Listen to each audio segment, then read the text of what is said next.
viens d'une famille de trois filles. Ma mère, mon père, il est parti de la maison à l'âge, j'avais 1 an et demi quand il est parti de la maison. Et le départ de mon père a eu beaucoup de répercussions en fait, sur ma personne, a eu beaucoup de répercussions sur ma personnalité, la manière dont je me considérais moi en tant que personne. J'étais une personne où j'avais vraiment pas du tout confiance en moi. Je dépendais d'éloges pour me sentir bien. J'étais une personne très négative en fait avec moi-même, très complexée. J'étais une personne très meurtrie en fait. Dans ma structure familiale, que ce soit du côté de mon père ou du côté de ma mère, on a tous, on est vraiment beaucoup. Ma mère, ils sont 11. On est énormément de cousins, de cousines. Et dans toute ma structure de cousins-cousines, ils sont au moins deux ou trois à avoir grandi avec leurs parents. Sinon, tout le reste, on a tous grandi avec la structure de mère célibataire. Et on a tous, vraiment, tous, on a tous eu la même histoire. Il y a un moment donné où moi je me suis dit non, j'ai pas envie de reproduire le même schéma en fait. Je vais avoir des enfants avec mon mari et à un certain moment, il y aura une séparation et mes enfants vont vivre ce que moi j'ai vécu et ce qui m'a vraiment frustrée, ce qui m'a vraiment détruit pendant plusieurs années de ma vie en fait. La séparation de mes parents, c'était un grand choc pour moi. C'était la fin pour moi. Je ne pouvais pas m'imaginer mes parents séparés.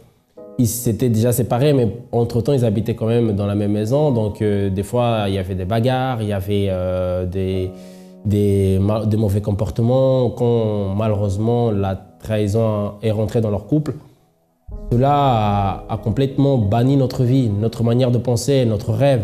Je me suis lancé dans la délinquance. À l'âge d'11 ans, j'ai connu la délinquance. J'ai vu même des personnes mourir devant moi. J'ai dormi malheureusement avec les mendiants.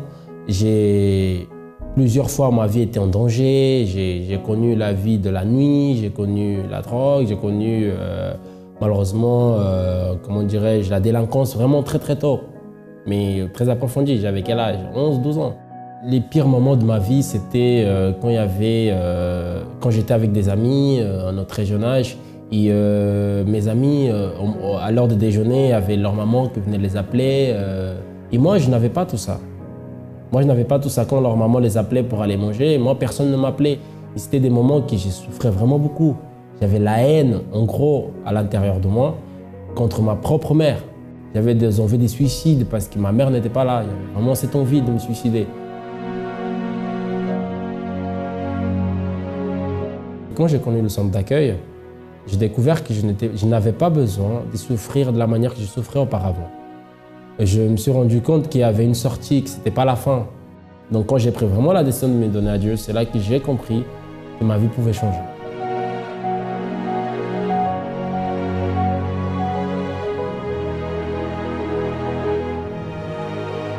J'ai connu le centre d'accueil toute petite, à l'âge de 6 ans.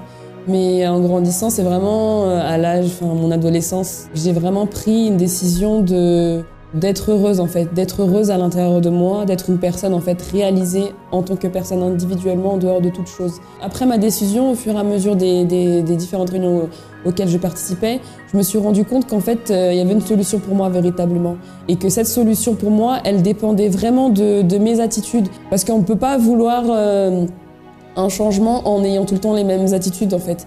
Et c'est vraiment quand j'ai pris cette conscience que si je veux changer radicalement ma vie, il faut que je prenne des décisions aussi radicales et que ça me fasse du bien ou pas, et ben il va falloir que je prenne des décisions en fait.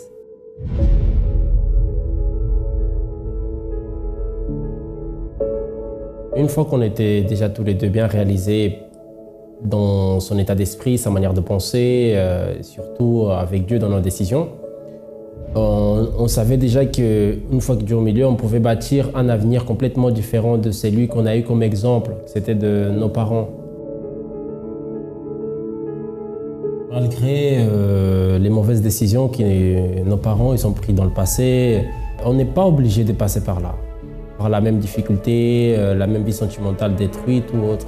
Pour les personnes qui sont en couple aujourd'hui ou pour les jeunes qui qui rêvent de se marier, avoir une vie heureuse et qui, quand ils pensent à leur passé, à la vie familiale qu'ils avaient dans le passé, qui peut-être était négatif, il faut qu'ils sachent que c'est possible de construire une famille heureuse.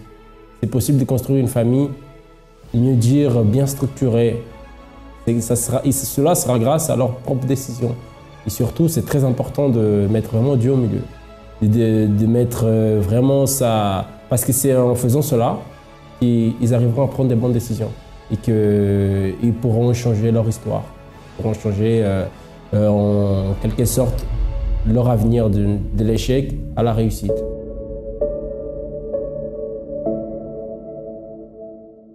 Très chers amis, nous voici une fois de plus dans cette émission très spéciale, l'émission qui vous aide à comprendre, qui vous ouvre la vision et vous montre que rien n'est perdu.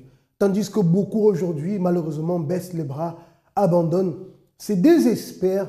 Nous avons le témoignage de plusieurs personnes, à l'exemple de Marie-Claude que nous allons voir tout à l'heure, qui réussissent à vaincre les difficultés dans leur vie et même des situations à nos yeux parfois considérées comme étant impossibles à résoudre. Mais nous insistons toujours sur ce point. Par la foi, tout est possible, tout véritablement est possible. Alors je vous invite, chers amis, à préparer votre verre d'eau, votre bouteille d'eau.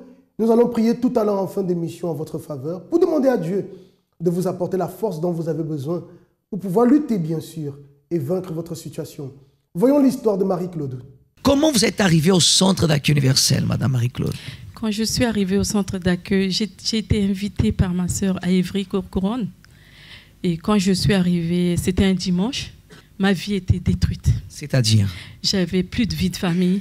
Plus de vie de famille. De famille. Quels étaient les problèmes?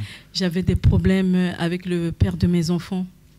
On était persécutés. Il y avait trop de problèmes, pasteur. Je ne sais pas comment expliquer. Mes enfants étaient, surtout le plus jeune, il était possédé. Il est devenu très violent. Il ne dormait pas la nuit. J'étais obligée de dormir à côté de lui, dans sa chambre par terre, pour le surveiller. Sinon, il se lève, il est par terre ou il veut se jeter par la fenêtre. Et ma santé était détruite. J'avais un problème cardiaque. J'avais un problème... j'avais une opération au pied qui m'a provoqué une inflammation. Donc, mon pied était presque pourri. J'avais un problème d'hémorragie qui ne finissait pas. Je saignais beaucoup. J'avais l'hypertension. J'avais des problèmes de raideur de corps. Mon corps se raidit tout le temps. Donc, j'avais plus de repères. Et quand je marchais dans la nuit, dans la rue, j'avais peur des gens parce que je pensais que tous les gens là regardaient mes problèmes qui étaient en moi. Et j'étais obligée de fuir chez moi avec les enfants tout le temps. On ne pouvait pas rester à la maison. Donc, je suis arrivée.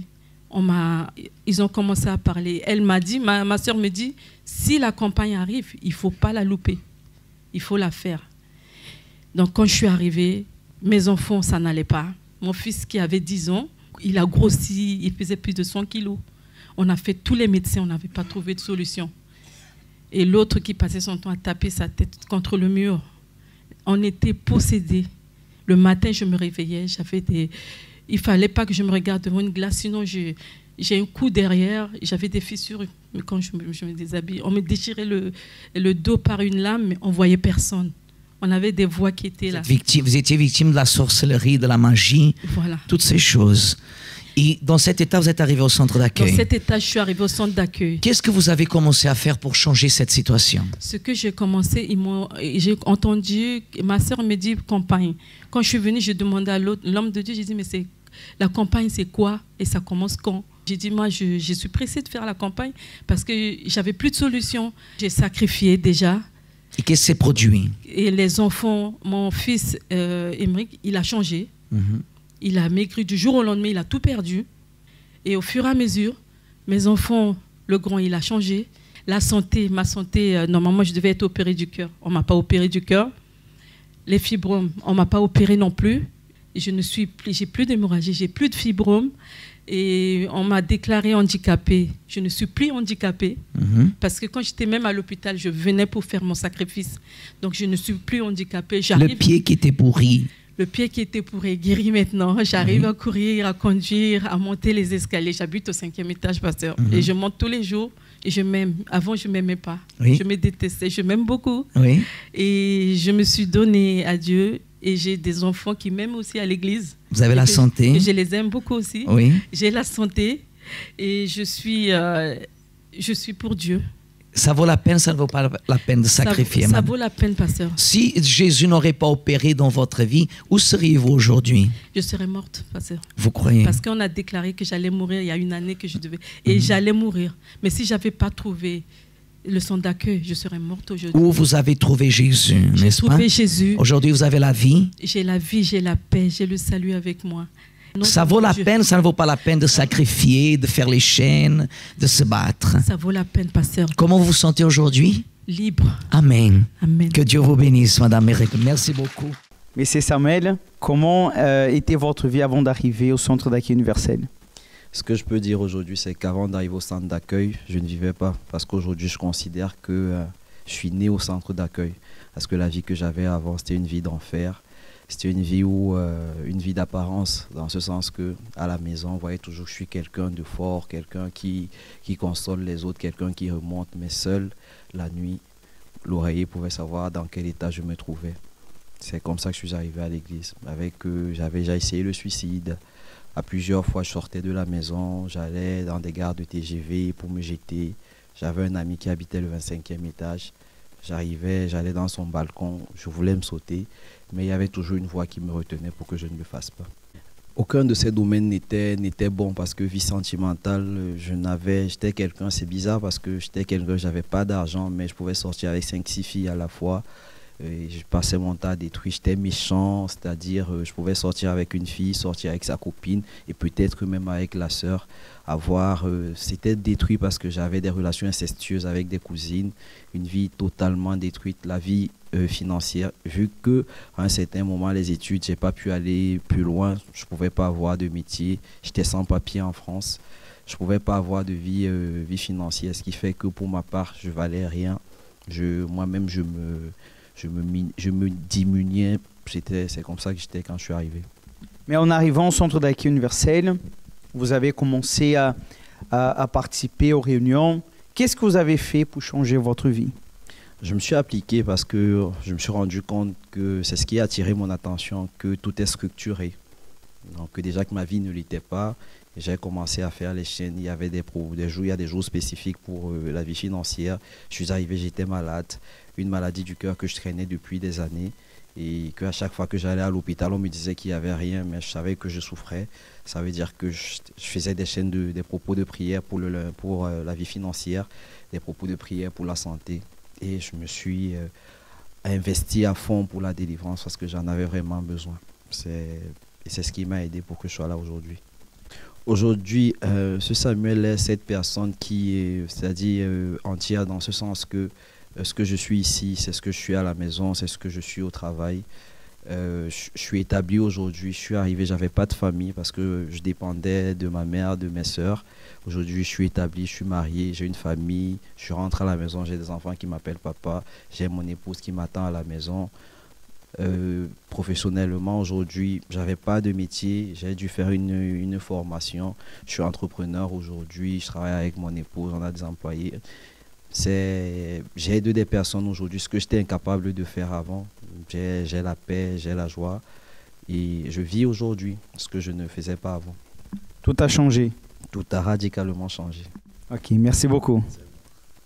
Vous savez que ce qui freine souvent la personne, dans la plupart des cas, ce n'est pas la situation en soi. Parce qu'en vérité, il y aura toujours des problèmes. Tant que nous sommes dans ce monde, on va toujours affronter des difficultés.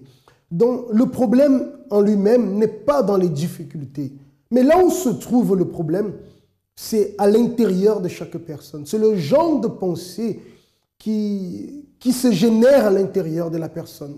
Le genre de pensée que la personne développe et s'alimente jour après jour. Lorsqu'une personne se dit qu'elle n'y arrivera pas, ce n'est pas la peine d'essayer, elle n'y arrivera pas. Lorsqu'une personne se dit que tout est fini pour elle, alors tout est fini. Il n'y a rien qui pourra changer cela.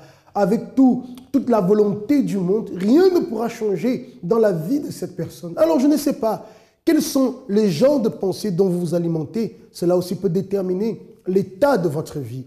Voyez l'histoire de Bintou maintenant. J'avais des soucis au niveau de ma santé. Souvent, j'avais mal, que les médecins ne trouvaient pas la cause. Et même j'ai été hospitalisée pour ça. Ils m'ont fait des examens et tout. Bon, ils ont vu un peu les problèmes au niveau du foie et qu'ils ont dit que ça va être traité et tout. Et en finissant le foie, maintenant c'est devenu au niveau des jambes qui se bloquaient et qui se maigrissaient en même temps. Et j'avais des douleurs et en même temps j'avais froid au niveau des jambes. Et là, mon médecin a tout fait, n'a rien trouvé, m'a envoyé vers un professeur. Mes jambes, ça maigrissait. Et en même temps, j'avais froid, très très froid. C'est comme si on mettait des glaces à l'intérieur de mes jambes. C'est comme si c'était carrément dans le congélateur, en fait. Et à un moment donné, je n'arrivais même pas à marcher. Je les sentais plus. En fait, j'ai les jambes, mais je ne sentais pas mes jambes. Et à un moment donné, je me suis dit, il faut que j'aille me suicider. J'ai pris la décision d'aller me jeter sur le train. J'ai enfermé mes enfants à la maison. Je suis partie parce que je savais qu'à l'époque, il y avait un train qui revenait de Montpellier pour Paris-Gare de Lyon. Ça passait à la gare de Melun vers 7 h environ. Donc, je dis, il faut que je sois là-bas avant l'heure. Comme ça, quand le TGV va passer, je me jette sur le TGV. Et en restant debout sur le quai, je vois une dame qui passe, qui me regarde bizarrement. Et passe, il me regardait vraiment méchamment et tout. Je dis, mais cette femme-là, qu'est-ce qu'elle a avec moi? Je ne la connais pas, elle ne me connaît pas. Pourquoi elle me regarde comme ça? La dame, elle est passée. 1 minute après, la dame revient encore, elle me regarde encore. Je dis, non, mais cette fois-ci, je vais parler à cette dame, je vais la suivre pour la parler. Et au moment que je suivais la dame, le TGV est passé. Même si j'allais travailler, au bout de 2 jours, 3e jour, j'étais très très faible, je ne pouvais pas continuer le travail au fait.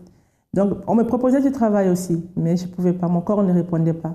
Le moment le plus difficile, c'est surtout quand ma santé ne répondait pas. Je me disais, malgré que j'aime pas un bon mariage, que je puisse au moins avoir la santé pour au moins travailler, prendre soin de moi et de mes enfants. Je peux dire, j'étais avec un mari, marié, mais je n'avais pas de vie de couple. Regardez, considérez comment les pensées de Bintou l'ont conduit à agir. Ces pensées l'ont conduit à se jeter sur les rails du train. Heureusement que cette tentative n'a pas eu de succès, entre guillemets. Heureusement. Vous voyez que nos pensées peuvent nous élever, comme nos pensées peuvent totalement nous détruire. Lorsque nous vous invitons à venir au centre d'accueil, c'est parce que la parole que vous allez recevoir, comme celle que vous recevez en ce moment, n'est pas une parole qui vous tire vers le bas, c'est une parole qui vous pousse à vous élever, à croire véritablement que le changement est possible. Et lorsque nous déposons notre confiance en Dieu, que nous luttons sur la base de sa parole, qui nous donne une nouvelle direction, une nouvelle façon de penser et naturellement une nouvelle façon d'agir, les choses aussi sont différentes. C'est la raison de tant de résultats. Ils ne cesseront pas et continueront toujours tant qu'il y aura des personnes pour pouvoir accepter cette façon de penser et de l'appliquer dans leur vie. Je connais les centres d'accueil par rapport à ma sœur, parce qu'elle est passée juste après que j'ai voulu me suicider, sans trouver la solution à mes problèmes. Elle est arrivée, elle m'a parlé du centre d'accueil. Et dès qu'elle m'a parlé de ça, je me suis dit, l'histoire des pasteurs, des églises, ça ne m'intéresse plus du tout. Il me dit, non, je suis allée, j'ai assisté à la réunion et tout, franchement, c'est très bien. Et j'ai beaucoup aimé, je vais encore repartir, c'est pour cela que je te demande aussi de venir avec moi. Là, je me suis souvenu que j'ai déjà évangélisé un jour à Château-Rouge et j'avais laissé cette prospectus dans ma chambre, juste sur le chevet de mon lit. Tous les matins, je disais toujours, ah, mais j'irai un jour, mais les pasteurs, les églises, là, ça ne m'intéresse pas. Je dis, mais tiens, ça me dit quelque chose et tout, quand tu m'as parlé de l'adresse et tout. J'ai regardé, il me dit, oui, c'est ça, c'est ça. Avec les prédications et tout, j'ai compris que ma vie n'était pas appelée à partir à ce moment-là. Et je me suis lancée, j'ai donné ma vie à Dieu, on écoutait la prédication, les conseils que les pasteurs nous demandaient et tout. Et il y a eu aussi la campagne d'Israël, j'ai dit pourquoi pas me lancer. Mais la campagne d'Israël, comme le pasteur nous avait expliqué, de faire un sacrifice. En fait, c'est un sacrifice. On va tout abandonner, notre vie, que ce soit physique, financière, spirituelle, on dépose tout entre les mains de Dieu. Et là, je me suis dit, pourquoi pas, et que c'est pas facile, hein, mais c'est à nous de prendre la décision. J'ai dit, de toute façon, je n'ai rien à perdre, vu déjà comment est ma vie, pourquoi pas essayer. Mais j'ai sacrifié ma vie sur l'autel, j'ai sacrifié le physique en gênant, et ma vie financière, et le peu que j'avais pas grand-chose aussi à cette époque-là, quand j'ai commencé, vu que je travaillais pratiquement pas, je travaillais vite fait. et j'ai sacrifié. La campagne d'Israël, pour moi, c'était... Au fait, à cette époque-là, je me disais, je vais dans un monde que je ne sais pas trop, mais je vais découvrir et je sais que j'ai la réponse qui m'attend. J'ai la réponse qui m'attend et quelque chose que personne ne peut me donner, en fait. C'est en sacrifiant comme ça, là, on dit qu'il y a un Dieu, il y a quelqu'un qui est là pour nous, qui veille sur moi, et c'est lui qui va me donner.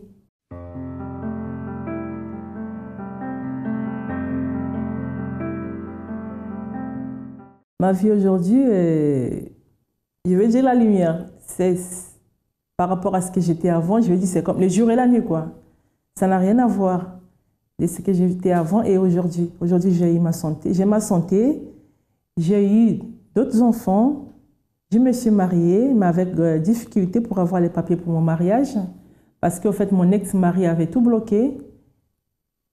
Il ne voulait pas que je puisse me remarier, vu qu'il était déjà consul ici en France.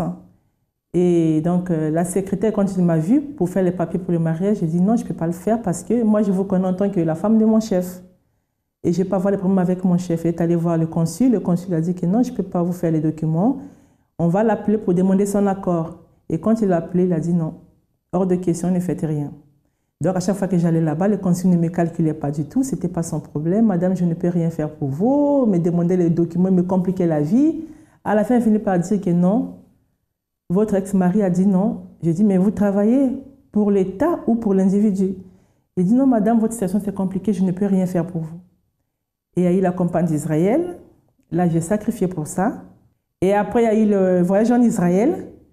Et là, j'avais mis un peu d'argent de côté pour le mariage. Je me suis dit, bon, j'avais déjà dit à Dieu que je vais plus me marier, je vais plus lui embêter pour ses dossiers. Cet argent, j'ai payé mon voyage, je vais aller en Israël. Arrivé aux sources de Gédéon, je me suis dit, mais j'ai fait un peu la tour de ma vie, j'ai prié un peu de tout. Mais là, il me reste à prier pourquoi autre chose. Après, je me suis dit, mais tiens, il y a une voix qui me dit, mais tu as la feuille là que tu avais pour ton mariage. Je me suis dit, mais tiens, j'avais déjà dit à Dieu que Seigneur, je ne prierai jamais, plus jamais pour ça. J'ai dit, bon, j'ai pris la feuille, je dis, Seigneur, tu sais de quoi il s'agit. Je t'avais dit que je ne prierai plus jamais pour ça, mais tu connais ce problème. Et j'ai pris la feuille là, je l'ai jetée dans la source de Gédéon, tout au fond de la source. Et en jetant ça là-bas, j'ai ressenti en moi la réponse que c'était OK. Tout de suite, là même à la source de Gédéon, j'ai ressenti en moi vraiment quelque chose de fort qui me disait que voilà, c'est bon, c'est fait. Après, je me dis, Seigneur, si un jour j'ai un enfant, dans mon mariage, je l'appellerai Gédéon. Et je suis revenue en France, on est arrivé un dimanche, lundi c'était férié Pentecôte. Mardi, je vais à l'ambassade.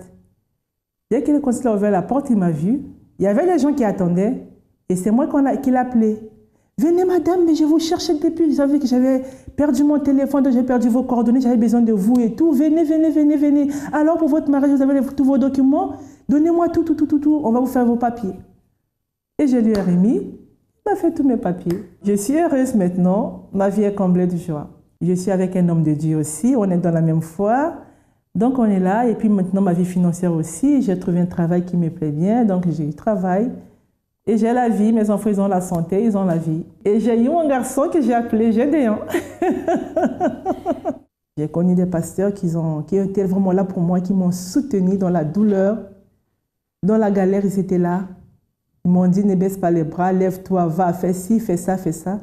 Mais tout ce que j'ai mis en pratique, j'ai eu des résultats. Nous allons prier en ce moment pour vous qui désirez apprendre à vaincre les pensées négatives. Prenez votre verre d'eau et prions. Mon Dieu, au nom de Jésus, que cette eau soit bénie et consacrée. Et cette personne qui est unie à nous, Seigneur, à travers cette prière, lorsqu'elle boira de cette eau, viens lui donner la force, à partir de ce moment, de commencer à résister à toutes les pensées qui l'anéantissaient. Je bénis la vie de ces personnes que je remets entre tes mains. Amen. Et grâce à Dieu. Buvez alors avec foi cette eau.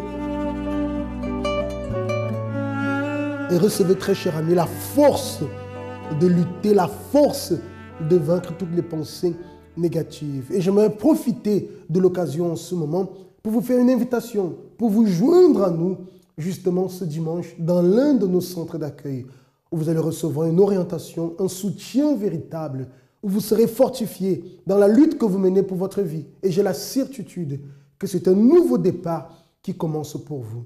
Très cher ami, que Dieu vous bénisse et je vous dis alors à dimanche dans l'un de nos centres d'accueil? Alors, je suis arrivée au centre d'accueil, j'avais 16 ans par là, donc j'étais assez jeune. Ma situation, ma vie familiale était quand même, elle était en miettes, parce que j'étais avec mes parents, mais bon, quand je suis arrivée au centre d'accueil, ils étaient en plein divorce. Avec mes frères, c'était un peu la guerre. Avec ma mère aussi, c'était la guerre. Et puis, je vivais une vie d'apparence. Au point où j'ai changé de nom, où je disais aux gens que je m'appelais Johanna. J'avais inventé une identité totalement différente de qui j'étais réellement pour vivre, parce que j'aimais pas ma vie, j'aimais pas ma personne, je me détestais. Et du coup, pour supporter en fait ma vie, j'ai changé d'identité, j'ai changé d'attitude et je suis devenue quelqu'un que j'avais décidé d'être. Donc c'était c'était chaotique quand même. Comment vous vous sentiez intérieurement?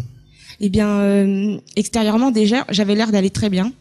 Et intérieurement, je me mentais tellement à moi-même que mes propres mensonges, c'était devenu ma réalité, c'était devenu ma vraie vie. Et avant de venir au centre d'accueil, je me disais que j'avais des problèmes, mais comme tout le monde, donc je les supportais. Mais quand je suis arrivée ici, je me suis rendu compte que vraiment j'étais pas bien, que je me sentais mal, que j'étais triste. J'étais vraiment triste, la tristesse que personne, on peut tout faire, mais que personne peut retirer à l'intérieur de soi. Et je me sentais comme ça, en fait, triste. Et combien de temps cette situation a duré? Ça a duré, je sais pas quand est-ce qu'elle a commencé, tellement que ça faisait longtemps. Mais comme j'ai appris à vivre avec, du coup, voilà, mais elle était depuis mon enfance, en fait, depuis toujours. Ici au centre d'accueil, qu'est-ce que vous avez fait justement pour pouvoir vaincre cette tristesse, cette vie d'apparence? Alors, au centre d'accueil, déjà, c'était long. C'était long, je suis arrivée, tout s'est pas fait comme ça, un claquement de doigts. Donc déjà, j'ai appris à m'ouvrir. J'ai vaincu la timidité, parce que comme je vivais d'une vie d'apparence, je semblais pas timide, mais si justement j'ai pris une autre identité, c'est que j'avais des choses à cacher, des choses que je ne voulais pas montrer. Donc j'ai appris à faire tomber ce masque, et j'ai appris à m'ouvrir, à parler. J'ai ouvert mon esprit et j'ai aussi appris à ne plus être défaitiste, à pas prendre les problèmes et les porter, me dire que c'est comme ça, c'est la vie, parce que c'est pas ça la vie en fait. J'ai appris à comprendre que j'avais le droit et j'avais la possibilité de vivre la vie que je voulais avoir. Quelles sont les chaînes de prière que vous avez fait? J'ai tout fait. J'ai tout fait. Il y avait tellement de choses à faire, donc déjà je venais et j'écoutais. Avant de faire quoi que ce soit, je suis venue, j'ai compris, parce qu'avant j'avais été dans plusieurs autres églises, plein d'autres églises d'ailleurs, et avant de faire quoi que ce soit, j'ai compris. Je me suis assurée que oui, c'était logique, c'était bien, et à partir de là, quand j'ai eu confiance, j'ai commencé à faire la délivrance. Après, j'ai fait toutes les chaînes de prière en fait. J'étais jeune, donc la vie financière, j'avais pas encore commencé, j'étais encore à l'école, mais j'ai fait la délivrance, je venais les mercredis, je venais au groupe jeune, parce que tout a commencé au groupe jeune pour ma part. Avant les autres chaînes de prière, je venais au groupe jeune, et après, petit à petit, les choses ont changé. Voilà. Après tous ces efforts de foi, cet investissement, qui êtes-vous aujourd'hui? Aujourd'hui, rien à voir. Rien à voir. Déjà, je porte mon vrai prénom. Je suis consciente que j'ai encore plein de choses à apprendre. Je suis vraie avec moi-même. Aujourd'hui, je suis heureuse. J'ai grandi depuis, donc ma vie financière, elle est bénie. Professionnelle aussi. Je me suis mariée. Avec ma famille, ça va. Donc franchement, rien à dire. Tout a été restauré. Tout a été restauré. Il y a encore d'autres choses derrière, mais tout a été restauré. Après, maintenant, c'est d'autres luttes. Il n'y a pas de petites luttes, mais il y a d'autres choses à faire. Mais là, vraiment, je vais très bien. Quel centre d'accueil vous fréquentez? Paris, ici. Merci pour votre témoignage.